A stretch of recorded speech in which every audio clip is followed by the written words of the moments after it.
12 de febrero de 2009, en las afueras de Buffalo, Nueva York.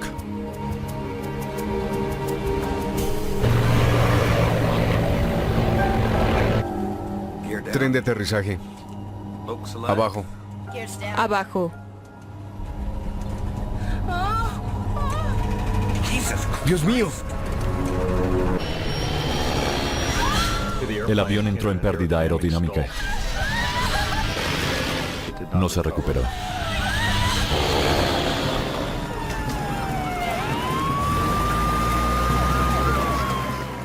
Es una de las escenas más espeluznantes y repulsivas que he visto en mi vida.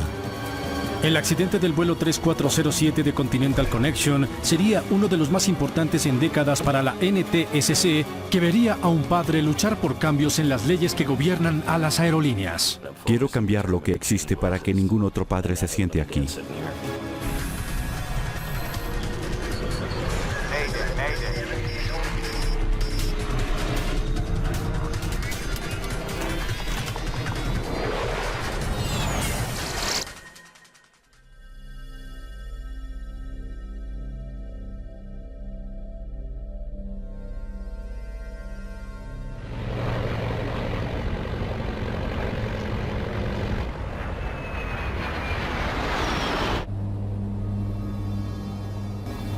El vuelo 3407 de Continental Connection, operado por Colgan Air, va en camino desde Newark, New Jersey, hasta Buffalo, Nueva York. Ha sido un vuelo atareado para el capitán Marvin Reslow. Orienta a la nueva primera oficial Rebecca Shaw, antes instructora de vuelo en Seattle. Salud. Shaw trabaja con la aerolínea hace poco más de un año. Ahora debe decidir si quiere ascender a capitán. No sé qué pensar de este ascenso. Depende de mi jefe. Piénsalo de esta manera. Si te quedas en el Q400, obviamente no llegarás a capitán. Claro. Y podrías tener una mejor calidad de vida y un horario. Shaw entrenó para ser primer oficial en el avión que vuelan ahora, un Bombardier Q400 de fabricación canadiense. Es un turbohélice bimotor popular entre las aerolíneas regionales. Los 45 pasajeros han tenido una larga noche. Su avión tuvo una demora de 2 horas en Newark, retraso considerablemente más largo que su viaje. El vuelo 3407 se dirige hacia el noroeste, sobre el norte del estado de Nueva York. El viaje demora solo 53 minutos. La visibilidad es mala y hay pronóstico de nieve y vientos moderados en Buffalo.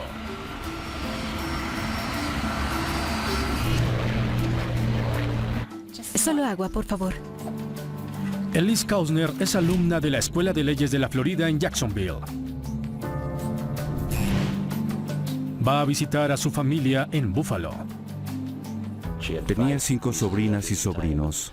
2 de ellos tuvieron una celebración en la escuela. Querían que su tía Ellie viniera. Usaban cualquier pretexto. Habló con todos nosotros desde Newark. Hola. Nos llamó desde la sala de espera. Ya llevamos más de 2 horas. Estaba muy molesta por la demora. Desde la cabina de mando les habla su primer oficial. Parece que en este momento estamos a unos 10, quizá 15 minutos de Buffalo.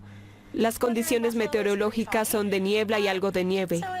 Permanezcan en sus sillas para que los auxiliares de vuelo puedan preparar la cabina para el aterrizaje. Gracias.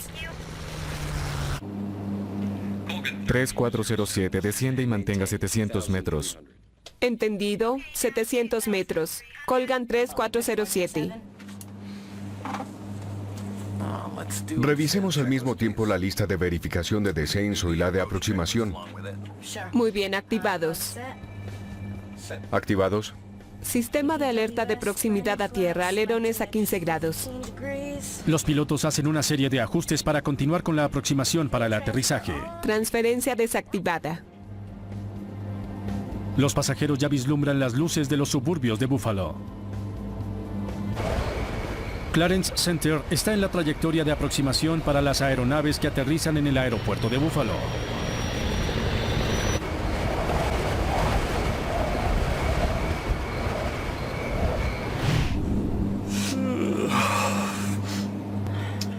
Tren de aterrizaje. Abajo. Abajo. Alerones 15. Los alerones extendidos proveen más fuerza sustentadora, permitiéndole al avión desacelerar hasta su velocidad de aproximación final.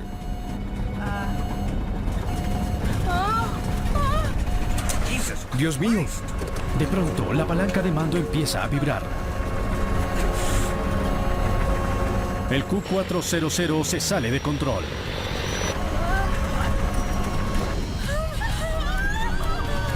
El capitán Renslow lucha por mantener su avión en el aire, ¡Elévate! pero este parece tener voluntad propia.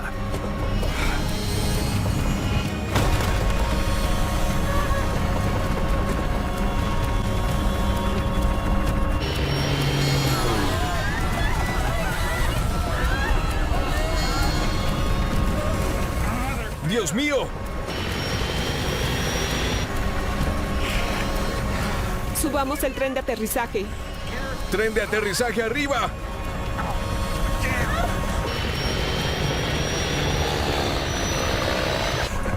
¡Nos caemos!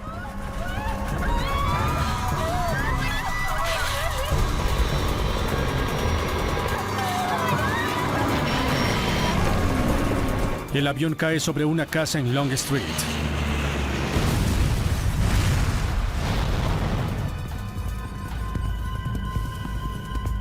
En el control de tráfico aéreo en Buffalo, el vuelo 3407 desaparece del radar. Colgan, dime si lo tienes. ¿Cuál es su código? Colgan 3407. No, no lo tengo. ¿Ves algo? Nada. Bien. Llama a los bomberos. Jamás olvidaré las palabras del despachador: avión accidentado, casa incendiada. Inmediatamente me puse las botas y el traje, me subí al camión de bomberos y salí. Los bomberos no tienen que ir lejos. 6038 Long Street, casa de la familia Wilinski, queda a menos de una cuadra de la estación de Clarence Center. Cuando viré hacia la ciudad, todo estaba iluminado. El humo ascendía, se veían las llamas. Karen Wilinski y su hija logran salir de su casa, pero su esposo Douglas muere. Mi reacción inicial fue: no es posible que alguien salga con vida, pero el servicio de emergencias informó que tenía 2 personas que llevaba en ese momento hacia el hospital. Pregunté: ¿cuáles bomberos son? Y me contestaron: no son bomberos, jefe, son sobrevivientes de la casa. Tuve que ir hasta la ambulancia y mirar para creer. Los bomberos nunca habían visto un incendio como este. Si alguna vez han ido a una fogata y se han acercado a 1,5 metros y no han podido resistir más, es lo que se sentía a 30 metros de distancia. Su altura era increíble, obviamente por la cantidad de combustible que con seguridad se incendió. La zona de escombros era muy extensa. Fue en realidad una escena dantesca. Vivimos muy cerca de donde cayó el avión. Mi hijo venía a casa y pasó por el sitio del accidente. Me llamó y me dijo: se cayó un avión en Clarence. No se nos ocurrió que fuera el vuelo donde venía Ellie. El vuelo 3407 se había caído a 8 kilómetros del aeropuerto de Buffalo. Los 49 pasajeros y su tripulación habían muerto, incluyendo al capitán Marvin Renslow y la primera oficial Rebecca Shaw. Pero muchas más personas pudieron morir. Cuando te imaginas una casa y un avión encima de ella, la casa destruida, el avión destrozado, con solo la parte de la cola intacta, te preguntas: ¿cómo pudo ocurrir esto sin que todo el sector desapareciera? Mi hijo llamó de nuevo. Dijo que era el avión donde venía Ellie y agregó: papá, no hay sobrevivientes. En ese momento mi esposa gritó y se desmayó. Dice Chris que nunca había oído a su madre hacer un ruido como ese y espero que nunca lo vuelva a oír. En ese momento supimos que se había ido. Eso fue tal vez unos 45 minutos después del accidente.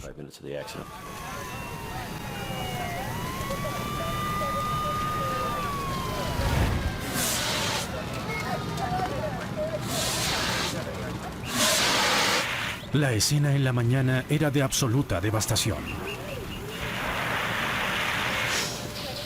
Hola, soy investigador.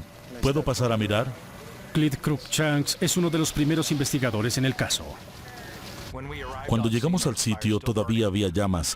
Resultaron ser de la tubería de gas que se rompió dentro de la casa. Los bomberos apagaban el fuego y este se reiniciaba. Es una de las escenas más espeluznantes y repulsivas que he visto en mi vida. El vuelo 3407 era un avión pequeño, pero es el peor accidente aéreo en Estados Unidos en más de 7 años. Se convertirá en una de las investigaciones más importantes de la NTSB, o Junta Nacional de Seguridad de Transporte.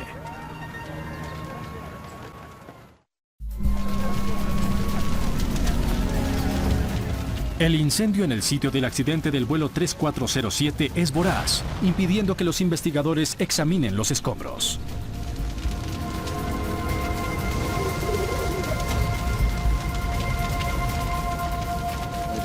Creo que allí pueden estar.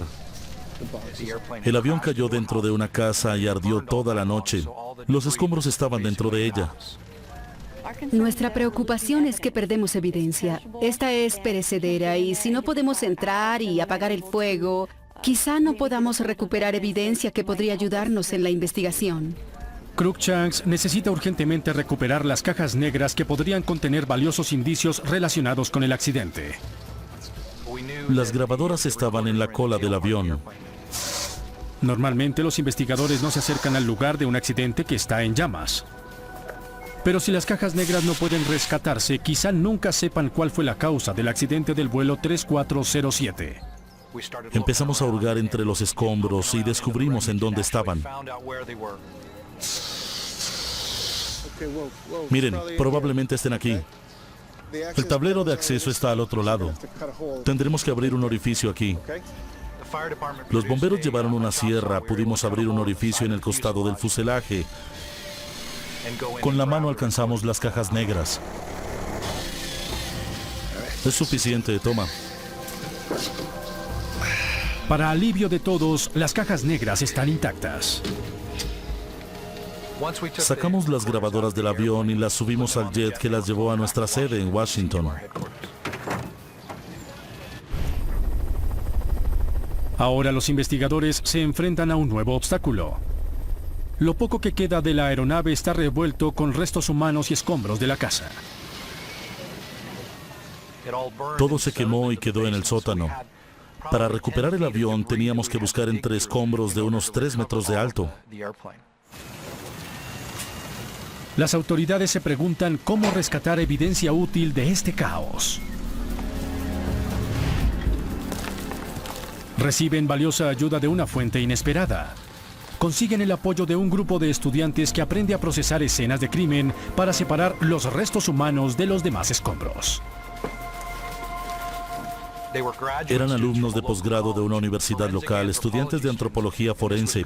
Les interesaba buscar restos humanos entre los escombros. El tren de aterrizaje está por allá. Es un trabajo molesto y minucioso, pero les permite a los investigadores concentrarse en los restos del avión.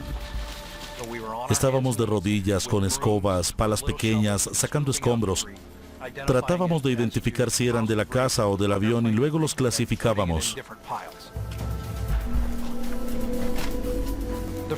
Como ingeniero estructural, mi primera tarea era descubrir si el avión había llegado intacto a la escena del accidente. Los escombros se estudian cuidadosamente para determinar si las 4 esquinas del avión, nariz, cola y las puntas de las 2 alas están presentes.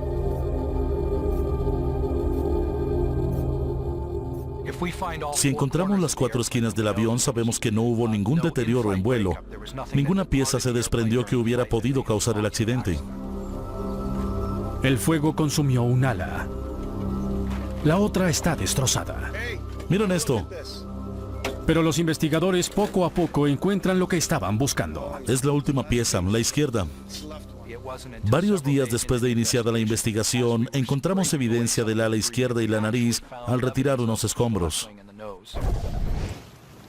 Los investigadores tienen ahora las piezas que necesitan para concluir que todo el avión está en el sitio del accidente. La causa del desastre no fue resultado de un deterioro en vuelo.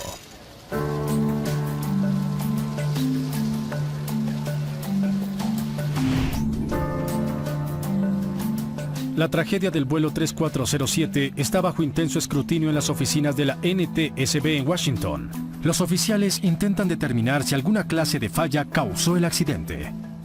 Sabíamos que era un accidente de aterrizaje y queríamos revisar el desempeño de la aeronave y luego también la continuidad del control de vuelo. Gran parte de esta responsabilidad recae en Scott Warren. Mi función en la investigación era encabezar el grupo de sistemas para la Junta de Seguridad. Estaba encargado de examinar todos los sistemas de la aeronave. Warren analiza la caja negra de la cabina de mando de la aeronave o CBR para determinar si hay indicaciones de algún problema en la cabina de mando. Pueden preparar la cabina para la llegada, gracias. ¿Hay hielo en el parabrisas? Descubre que 6 minutos antes del accidente, la tripulación del vuelo 3407 notó una acumulación de hielo sobre la aeronave. Tengo bastante hielo a mi lado, ¿y en el tuyo? Sí. Hay mucho hielo. El hielo puede ser una amenaza mortal para cualquier avión. Si una aeronave tiene hielo encima, tendrá más resistencia aerodinámica y requerirá más potencia. Hay mucho hielo en los bordes anteriores. Hasta hace un año, Rebecca Shaw no tenía ninguna experiencia con la acumulación de hielo sobre una aeronave. Nunca había visto condiciones de hielo. Nunca he deshelado. Cuando el hielo se acumula sobre el ala, le agrega peso al avión, pero lo más importante aún es que cambia su forma. Y desde luego, la forma curva del ala es lo que crea la fuerza sustentadora. Entonces, al cambiar las características de la sustentación del avión, es más difícil que vuele. En otro momento me hubiera enloquecido. Al ver tanto hielo hubiera dicho, Dios mío, ¿vamos a caer?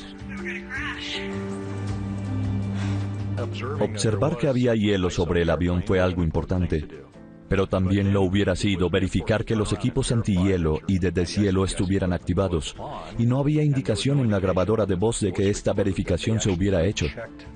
Alerones 15. La caja negra revela que pocos minutos después de que la tripulación detectó el hielo, un dispositivo llamado aviso de pérdida de sustentación se activó. Era una advertencia de que el avión pronto entraría en pérdida, literalmente se precipitaría a tierra. Después, eso exactamente fue lo que ocurrió. ¡Nos caemos! Sabíamos que hubo condiciones de hielo, pero ¿eran lo suficientemente intensas para causar una falla en este avión? El hielo es ahora el principal sospechoso en el accidente del vuelo 3407. Si es hielo, comprobémoslo. Supimos que teníamos un accidente por acumulación de hielo. Dijimos, si esa es la causa, tenemos que buscar los aspectos claves de la misma, verificarlos y encontraremos la respuesta. Pero algunos familiares de las víctimas están menos convencidos.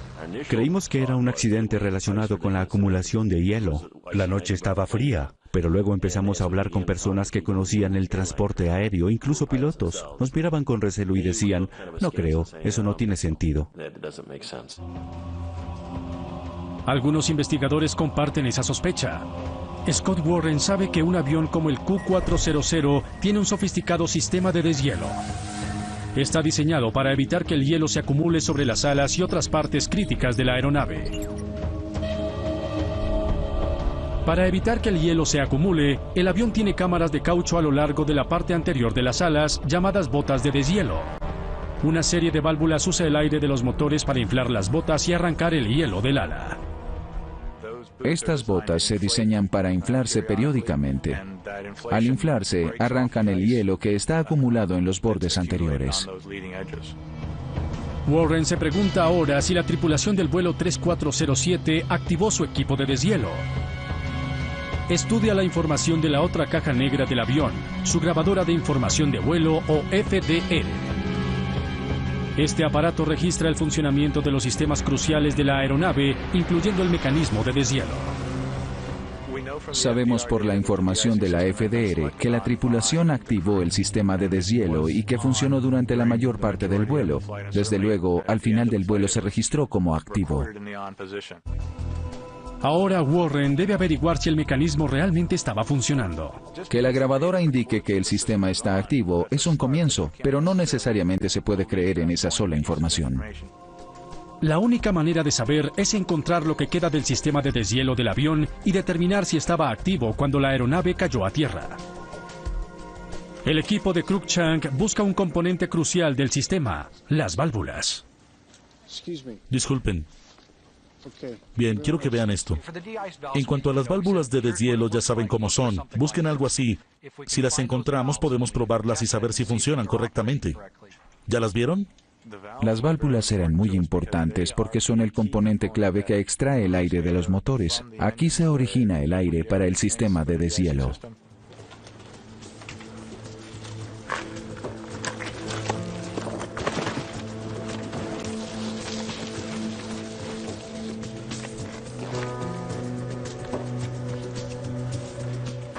Muy bien, faltan 5.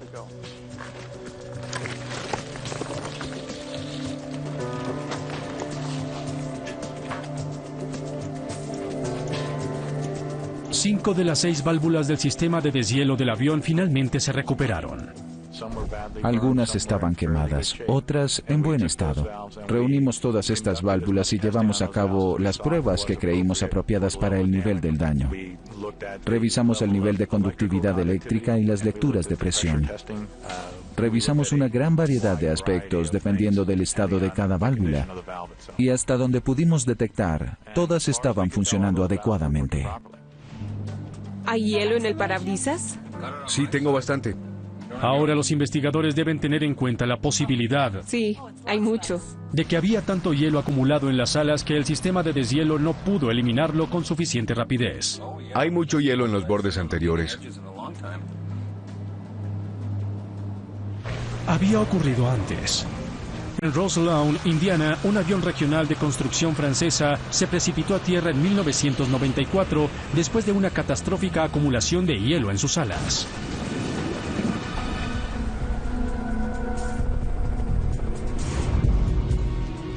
Al analizar cuánta potencia se necesitaba para mantener su velocidad de vuelo, los investigadores llegaron a una sorprendente conclusión. La aeronave volaba como si tuviera una cantidad relativamente pequeña de hielo sobre sus alas. Era una condición controlada. Parece normal. No estaba sobrecargada, no era excesiva. Si el hielo no derribó el avión, alguna otra cosa lo hizo entrar en pérdida. Warren estudia el manual de operación del Q400 para saber la velocidad de pérdida del avión, la velocidad a la cual no puede generar suficiente sustentación para mantenerse en el aire. Descubre que en las condiciones en las cuales volaba el vuelo 3407 es de aproximadamente 111 nudos. Luego compara la velocidad de pérdida del avión con su velocidad real inmediatamente antes de que el aviso de pérdida de sustentación se activara. 131 nudos por encima de la zona de peligro. Alerones 15.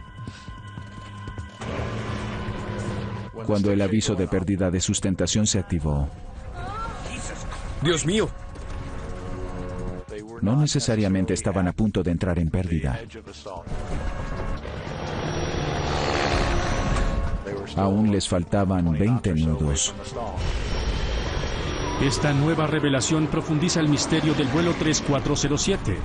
Si no estaba en pérdida, ¿por qué cayó a tierra?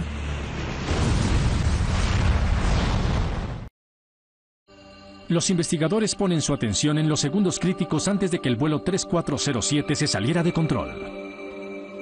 Buscan indicios que puedan explicar por qué se activó la alarma de pérdida cuando la aeronave volaba dentro de sus márgenes de seguridad.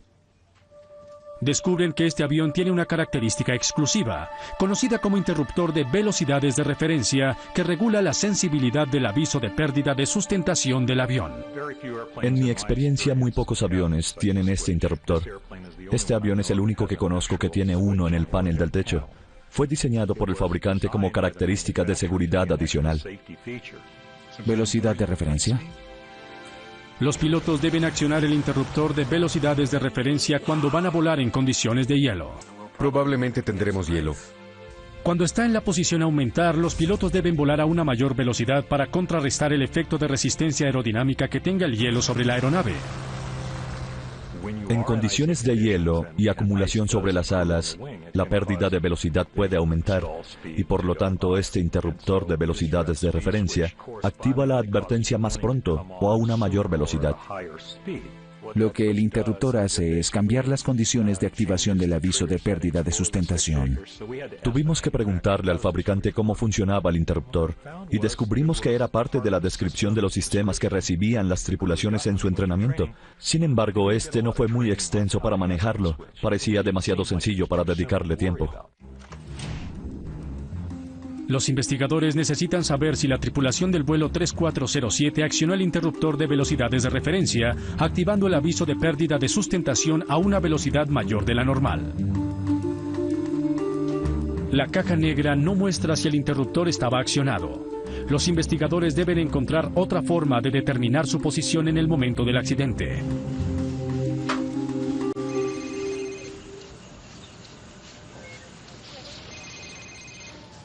Habla Clint.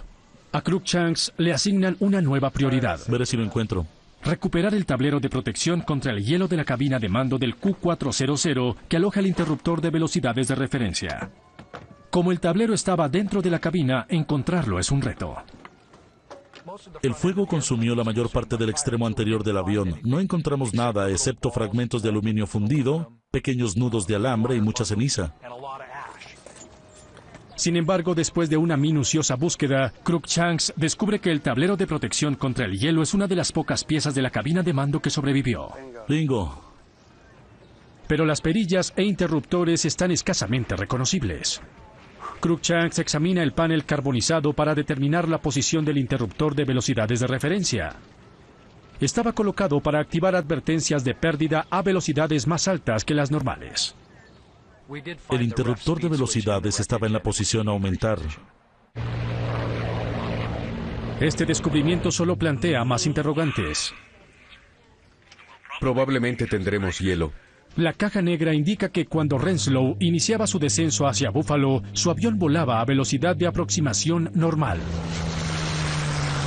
Tren de aterrizaje abajo.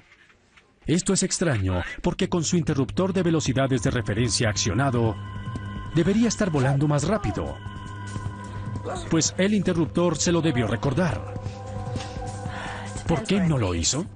La computadora del avión le advirtió a la tripulación que aumentara su velocidad según la configuración elegida, mostrando una serie de barras rojas sobre el indicador de velocidad.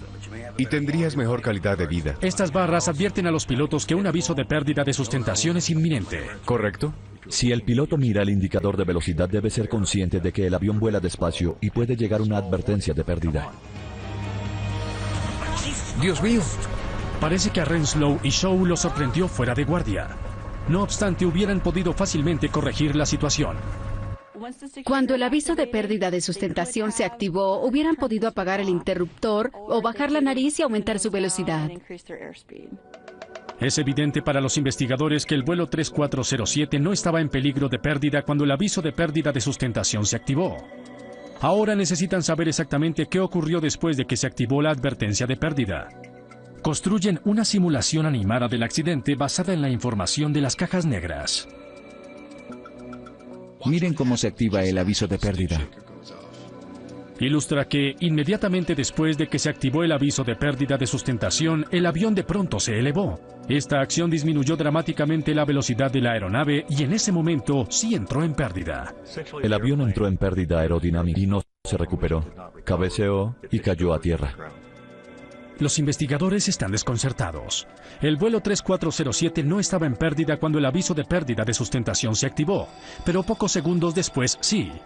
Cada acción de la tripulación durante ese breve lapso ahora exige cuidadoso escrutinio. ¿Qué hicieron? Es un enigma. Una tripulación de vuelo entrenada tiene un avión que no está en pérdida y en un espacio de pocos segundos lo hace caer a tierra. Cada vez que hay una aparente pérdida sin una razón, es un misterio. Se esperaría que ninguna tripulación de vuelo hiciera entrar en pérdida a una aeronave. Entonces la pregunta es, ¿por qué? Ahora la investigación se centra en la tripulación. Específicamente a sus acciones durante los segundos críticos después de que se activó la alarma de pérdida. Queríamos saber si volaron el avión como los entrenaron según los procedimientos operativos corrientes que aparecen en sus manuales de vuelo. La grabadora de información de vuelo retiene información de más de 1000 diferentes aspectos de las operaciones de vuelo del Q400, desde la velocidad y altura hasta la posición de los pedales y reguladores. También registra los movimientos del control de vuelo más importante, la palanca de mando. Los pilotos usan la palanca de mando para cambiar la posición de los elevadores y alerones que manejan la dirección del avión. La caja negra de vuelo almacena información no solo de la posición de la palanca de mando, sino de la fuerza que se le aplica. La FDR registra las posiciones de control, tiene sensores en la palanca de mando y en el volante de mando. Lo que Scott Warren encuentra cuando analiza la posición de la palanca de mando es inconcebible. En respuesta al aviso de pérdida de sustentación, el capitán Reslow ha debido empujar la palanca hacia adelante para bajar la nariz y aumentar la velocidad. Pero hizo lo contrario. La tripulación, en vez de empujar hacia adelante, que es la respuesta normal a la activación del aviso de pérdida, llevaba los controles hacia atrás. La nariz se elevó, la velocidad disminuyó y la aeronave entró en pérdida. El capitán Reslow aparentemente manejó en forma equivocada una de las maniobras más elementales del pilotaje, la recuperación de una pérdida. Lo más importante que se requiere es un aumento de velocidad para salir de la emergencia. El procedimiento de recuperación es relativamente sencillo y conciso. Empujar hacia adelante los controles y agregar plena potencia. Si en cualquier momento el capitán lo hace, hubiera tenido una gran posibilidad de recuperarse rápidamente. Por lo que averiguamos, esa pérdida era recuperable en varios niveles y momentos. No había razón para que ese avión se cayera. Los investigadores también averiguan que la primer oficial Shaw, en su intento por ayudar a Reslow a enfrentar la crisis, involuntariamente empeora la situación. ¡Subí los alerones! Subió los alerones, reduciendo la cantidad de sustentación mientras el avión luchaba por permanecer en el aire. Si la primera oficial sencillamente dice, estamos en pérdida, aumenta la potencia, baja la nariz, el avión se hubiera recuperado. Es triste reconocer que esos hechos sucedieron y la tragedia que ocasionaron. Se concluye que la falla del capitán Reslow al no responder debidamente a la advertencia de pérdida fue la causa primaria del accidente del vuelo 3407. Como el tema es ahora error del piloto y no falla mecánica, llaman al investigador de desempeño humano Evan Byrne. Su primera pregunta: ¿por qué ni Reslow ni Shaw notaron que su velocidad no era la requerida para las condiciones de hielo? En este caso, tenemos en cuenta el hecho de que había indicaciones claras y reales del manejo en la velocidad, a las cuales el capitán no... Oye la grabación de voz de la cabina de mando para tratar de entender qué pudo llevar a ese descuido. Podrías estar en casa con tu esposo, llevar una vida mejor. Se entera que la tripulación habló durante todo el vuelo. La conversación continuó durante la aproximación de aterrizaje. Es una violación de una regla conocida como la cabina estéril que prohíbe cualquier conversación que no sea esencial durante las fases críticas del vuelo. Y dijo, sí, tendrás un ascenso. Bla, bla, bla. Prohíbe las conversaciones que no estén relacionadas con la operación del vuelo. Revisemos al mismo tiempo la lista de verificación de descenso y la de aproximación. Activados. Byrne también descubre que debido a las bromas en la cabina, la tripulación revisó listas de verificación y recibió instrucciones tarde. Transferencia desactivada. La tripulación distraída tal vez no vio la barra roja que indicaba que volaban demasiado despacio para las condiciones que soportaba el avión. Aproximación completa. Excelente. Cuando las tripulaciones se desvían de los procedimientos operativos corrientes y revisan las listas de verificación tarde o no cumplen los requisitos, se hacen más vulnerables a errores sutiles que pueden cometer involuntariamente y que llevan a sobresaltos o eventos a los cuales tienen que responder. La evidencia es inequívoca. La tripulación del vuelo 3407 estaba considerablemente distraída durante la aproximación. Entró durante la entrevista y dijo, sí, tendrás un ascenso. Olvidaron el interruptor de seguridad que les exigía volar más rápido de lo normal. Pasaron por alto indicaciones de que volaban demasiado lento para las condiciones de hielo. Luego el capitán Renslow reaccionó de forma equivocada a una advertencia de pérdida, sellando el destino del avión. Byrne se pregunta cuál fue la causa para que una tripulación entrenada diera tantos pasos en falso. Algo se presentará. Encuentra una pista en la grabación de voz de la cabina de mando. Disculpa.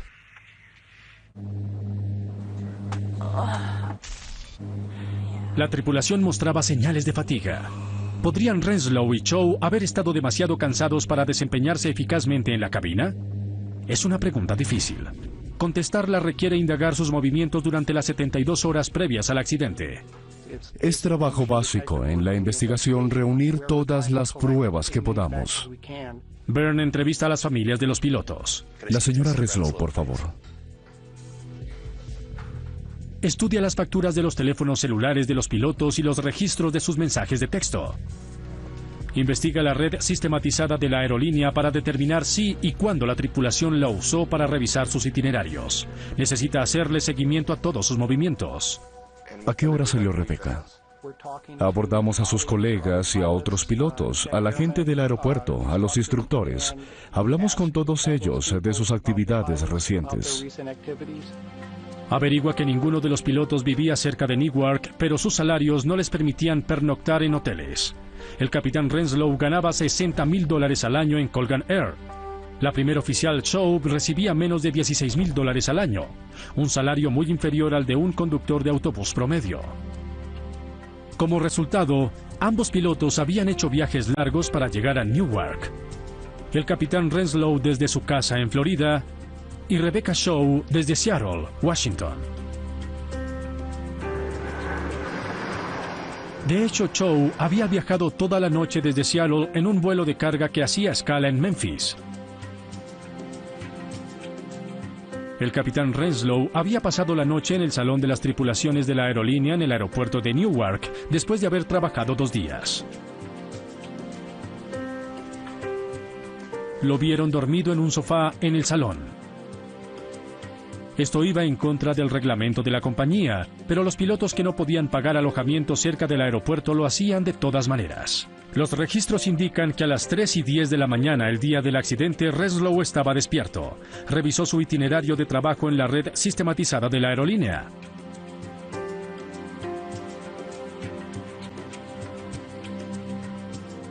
Y ahora Búfalo. A las 7:29 de la mañana, Rebecca Chow le envió un mensaje de texto a su esposo diciéndole que había llegado bien a Newark. Cariño, soy yo. Los registros telefónicos indican que más tarde en la mañana el capitán Renslow habló por teléfono varias veces. Vieron a Rebecca Chow haciendo una siesta para recuperar el sueño que había perdido en el vuelo de la noche anterior. No durmió bien. Concluimos que ambos miembros de la tripulación experimentaron los efectos de la fatiga en el momento del accidente. Su trabajo era estar pendiente de la velocidad y del panel de instrumentos. Y en mi opinión, estaba cansada hasta el punto de estar somnolienta. Y creo que también él lo estaba. No han debido volar ese avión. La revelación lleva a John Cosner a convertirse en un feroz defensor de cambios en la industria. Despierta la conciencia tanto de legisladores como del público respecto a la necesidad de mejorar la reglamentación que rige a los pilotos de las aerolíneas regionales. Apoyamos a las familias del vuelo 3407. Agradecemos a representantes, congresistas y senadores por su ayuda. Lleva su lucha hasta Washington, D.C. Teníamos que hacer algo y empezamos a defender la causa en Washington cada semana. Hicimos innumerables viajes e inmediatamente las familias se involucraron. Asistimos a las sesiones y empezamos a participar con sugerencias. El accidente del vuelo 3407 centró la atención del mundo en un problema de seguridad creciente. Los familiares de las víctimas ayudarán a eliminar esa amenaza. El accidente del vuelo 3407 dejó al descubierto enormes fallas en las reglamentaciones que rigen las aerolíneas regionales. Estas aerolíneas pequeñas cubren la mitad de todos los vuelos diarios de pasajeros en Estados Unidos. Sus pilotos son por lo general más jóvenes y menos experimentados, ganan menos y trabajan largas horas. Sus niveles de seguridad, de entrenamiento, de instrucción son muy diferentes a los de las compañías grandes. Su nivel salarial obviamente también. No pueden por lo tanto traer pilotos más calificados. Los salarios son muy bajos, las condiciones de trabajo difíciles y no atraen el mismo nivel de aspirantes de antes. Algunas aerolíneas regionales no tienen más opción que contratar a las primeras personas que cumplan los requisitos mínimos. En Estados Unidos, de los 7 accidentes fatales de vuelos de pasajeros en los últimos 10 años, en 5 estuvieron involucradas aerolíneas regionales. Estos incluyen el accidente del vuelo 5191 de Delta Connection en agosto de 2006, en el cual murieron 49 personas cuando la tripulación despegó por la pista equivocada. La campaña de John Costner para cambiar las leyes que rigen a los pilotos ha tenido buenos resultados. Confiamos en su apoyo, lo necesitábamos, ustedes nos fortalecieron, queremos decirles gracias. Año y medio después del accidente, bajo presión de Costner y otros familiares de las víctimas, el Senado de Estados Unidos pasó un proyecto de ley que hace más estrictos los requisitos de entrenamiento y obliga a la FAA, Agencia Federal de Aviación, a redactar una nueva reglamentación en relación con la fatiga de los pilotos. Ya están en proceso estudios relacionados con el problema de los pilotos con exceso de cansancio. En la Universidad de Iowa, los investigadores desarrollan un sistema que podría ayudarles a los pilotos a resistir la fatiga, a mantenerse atentos a la tarea crítica de volar un avión y a evitar futuras tragedias como la del vuelo 3407. Thomas Schnell es ingeniero de factores humanos. Usamos una serie de sensores neurocognitivos y fisiológicos con los sujetos, pilotos que invitamos a participar en nuestros estudios. Este sensor flotará libremente. Estudia cómo los pilotos se mantienen alerta en la cabina con un sujeto de estudio que hace un viaje en un simulador. Usando sensores, puede determinar qué tan alerta e involucrado está un piloto. Esta investigación podría llevar al desarrollo de detectores de fatiga en los aviones. Intentamos predecir el estado de un piloto para poder hacer ajustes en la cabina que eviten que el problema empeore o incluso que comience. Monitoreamos la actividad cerebral, la actividad del movimiento ocular, el corazón por medio de electrocardiogramas, la respiración y otros parámetros, en un esfuerzo por establecer el estado del piloto o el de la tripulación. ¿Están fatigados? ¿Trabajaron excesivamente?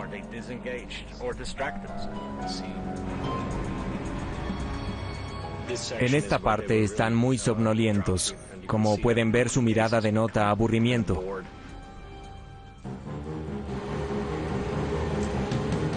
Schnell le ordena al simulador de vuelo producir una falla de sistemas en la cabina. Los sistemas hidráulicos fallaron, los alerones no funcionan. Activa el mapa térmico para reconocer su actividad cerebral. Prepárense para impacto.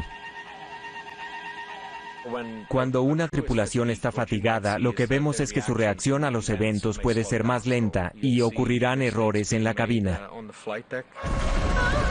Son precisamente los errores de esta clase, de parte de Renslow y Shaw, los que finalmente ocasionaron el accidente del vuelo 3407 y la muerte de 50 personas. Fue una tragedia previsible, no ha debido ocurrir y puede repetirse si no hacemos algo al respecto.